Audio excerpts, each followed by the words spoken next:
You know, all my life I've been a gambler. Big poker player, investing in businesses, marrying Mrs. X. And JND Studios released this 1984 Wonder Woman statue before the movie actually came out. And as most of you know, the movie was kind of a shit show. It bombed. We're going to talk a little bit about that today. But I purchased this hoping that the movie was going to be good and that it would be incredibly awesome and incredibly valuable. Despite the fact the movie was trash, I still think I won.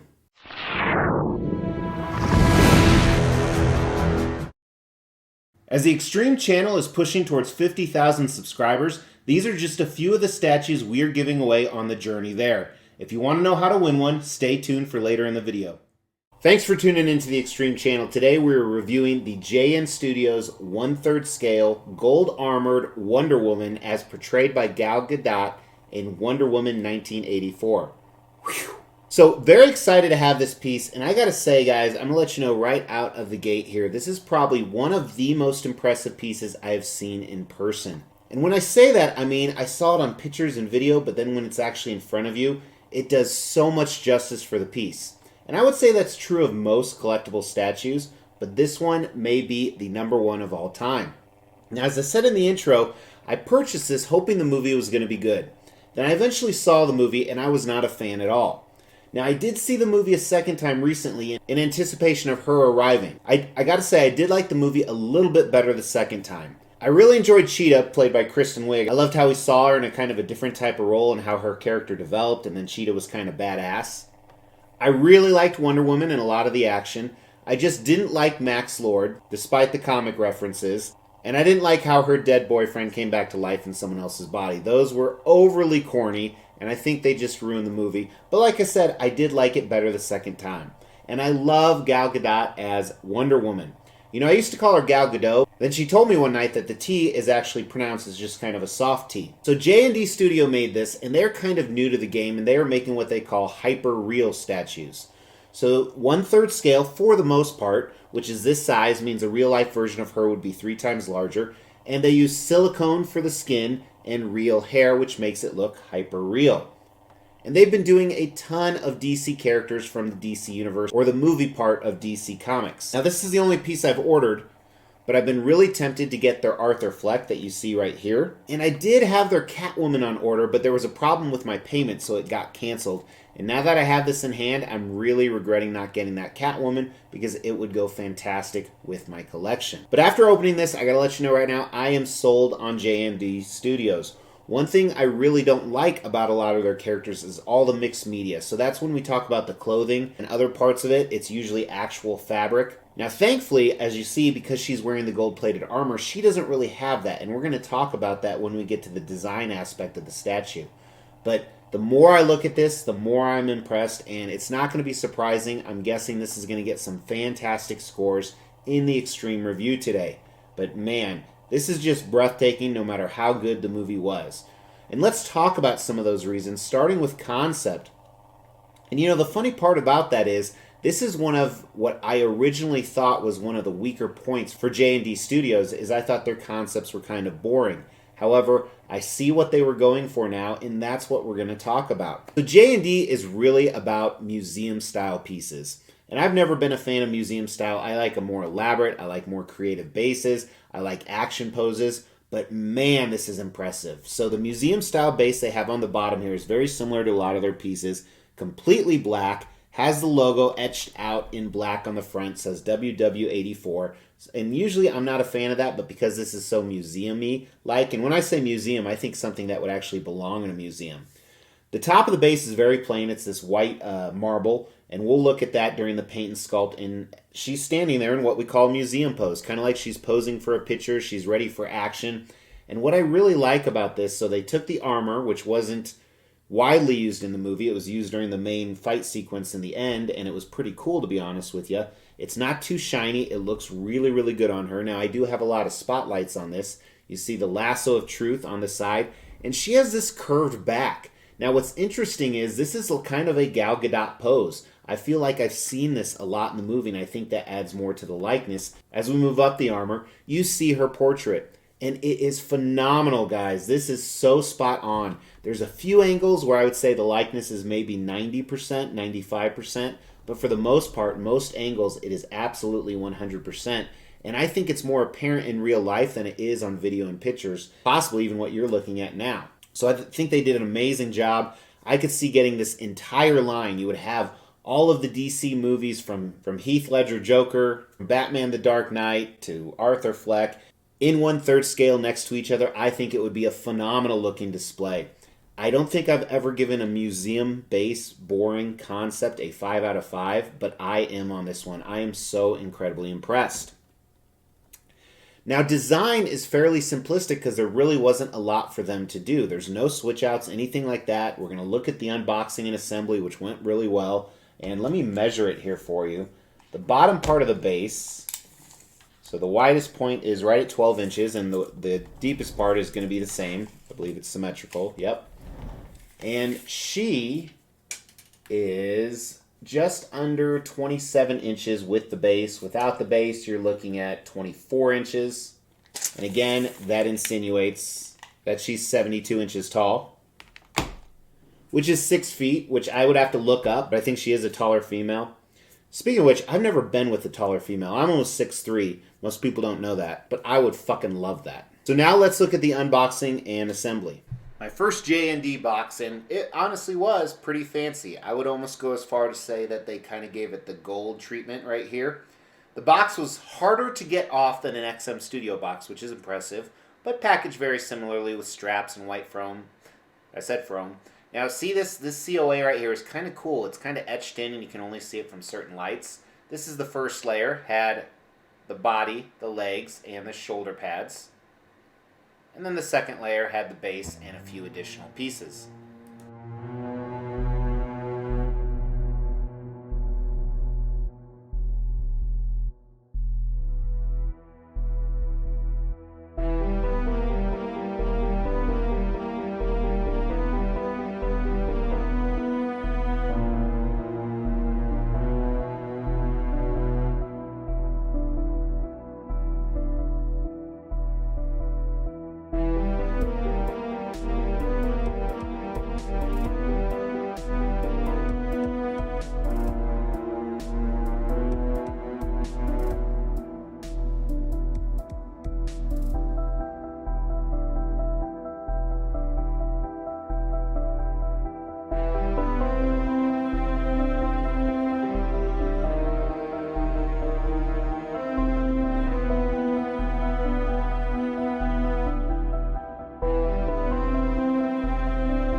So really for design, that's it. Now I can't give them a 5 out of 5 because it was pretty easy, it was pretty elaborate, although there is nothing I can think of to improve. So for those reasons, I'm giving it a 4 out of 5. I'm really happy the hair came out looking so good. I know in my Queen Studios Wonder Woman life-size bust, you can check out the review right here, the hair just doesn't look like her hair. And of course, I'm not the greatest with hair, case in point, so it still looks kind of frazzy on that one.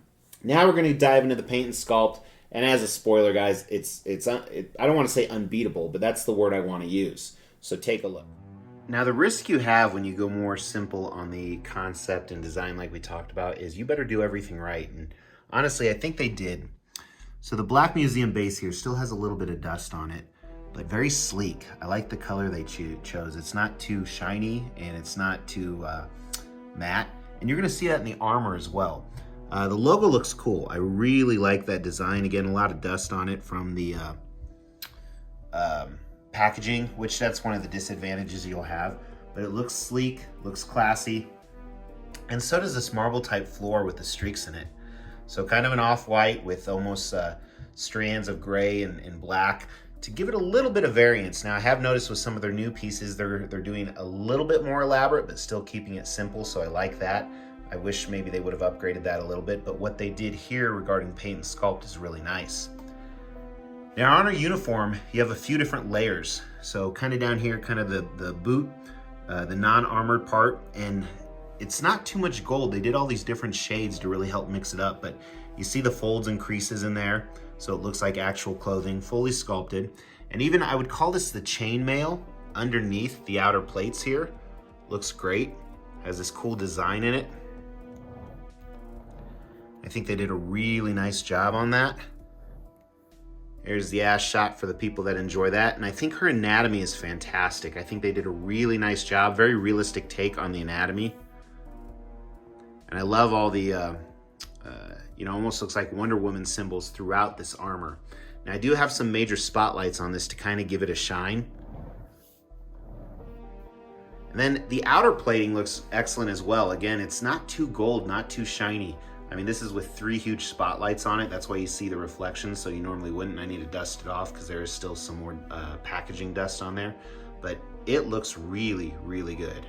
And like I said, the variation of colors from this down here to this gold really make it pop. And I like I said, kind of the plating that looks like it's on top of the plating, which is on top of the armor. So her lasso here is mixed media. Buckles in right underneath there, so I like the fact that they did go with a real rope. Her gauntlets, it'd be cool if they had a light up feature. I believe she did use this in the battle. I'd have to rewatch it again, but very, very cool. And I think that silver with the highlight of gold really helps contrast. And there's almost a few scars in there or battle damage, which looks neat, but they're still clean, which goes with the overall statue.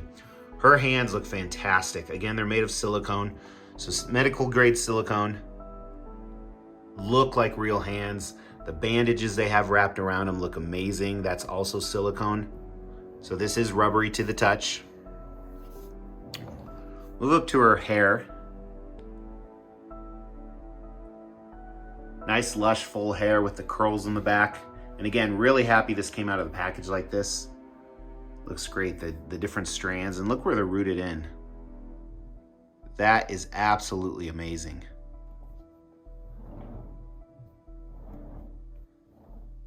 And then we'll get to the portrait, which is the star of the show. That is flawless. I mean, that is just unbelievable. Everything from, you see the tiny mole beneath her nose, got a little white spot from the packaging. Her eyes look like they're following me. The eyelashes, the makeup, the eyebrows, the skin, that is really impressive. I think the rest of the statue is just as impressive, and then you get up here and you're just blown away by that. Well done, JND Studios. This is phenomenal with the paint and sculpt. All right, so not as a surprise, the paint, absolutely perfect. Almost flawless. So it's a 5 out of 5 for me on the paint, and I absolutely love it. Sculpt, equally as good. Again, a few minor issues here and there, but nothing I could really see that should have been done better. I think the sculpt is also a 5 out of 5 on this amazing piece. Now, value. These statues are expensive. So typically a 1/3 scale statue that doesn't have much going on used to be around $1,000. Now it's creeping up $1,200 to $1,500. She retailed at $18.99. I got her from the awesome Comic Concepts. Make sure to check them out. I buy a ton of pieces from them. They have JND, Queen Studios, some XM pieces. I buy all my Prime 1 studios, for the most part, about 75-80% of them from them. Fantastic company, fantastic customer service. One thing, though, kind of a heads up, they do take longer to ship because they find cheaper shipping methods, and I'm okay with that. I got her at retail right when she went up for PO, $18.99, plus a couple $100 shipping, and it was the boat shipping, so it took quite a bit longer. And when we think about that value for that, $18.99, so it's about 30% more than an average 1/3 scale piece. Well, you have the silicone and the rooted hair, which costs quite a bit more to do, so I understand that. And in the end, they give a phenomenal product. These are very hard to come by right now, despite the fact the movie was kind of bad. So I think that speaks a lot to the amazing quality of the statue. So I think the value is a 4 out of 5 on this piece. If the movie was amazing, the value would probably be the highest score I've ever given. Now, does this have the X factor? Is this a 5 out of 5 statue? I am really regretting she's going on a bottom shelf because she is a little bit shorter than other 1/3 scale pieces. She can fit on a bottom shelf. So unfortunately, I think she's phenomenal. She may be my new favorite 1/3 scale piece. So that means, yes, of course she has the X factor. She's amazing. The only Gal Gadot Wonder Woman statue I need in my collection. So stoked, so thankful to Comic Concepts. Really appreciate them. Again, make sure to check them out. And wow, just an amazing piece. What did you think of the movie? Throw that in the comments below. Obviously, some people do like it, but it seems like the majority of the people did not. Throw that down in the comments below because that could win you a statue. We will be giving all of these statues away, plus additional ones at every 5,000 subscriber milestone. To win one of these statues, all you have to do is make sure you've liked this video, you've subscribed to the channel, you've hit that bell notification, and then just drop a comment below. Every 5,000 subscriber milestone, we are going to do a random drawing and pick a random comment and give one of these statues away, plus some additional ones I'm not showing right now. The more videos you comment on, the higher your chances are to win. Thanks so much for checking her out with me, or maybe you were checking me out, but either way, I do appreciate it. I'd also appreciate it if you would drop me a like and throw a comment down below. It really helps the channel. Till next time, guys, check out some of these other videos, and I'll talk to you soon. Take care.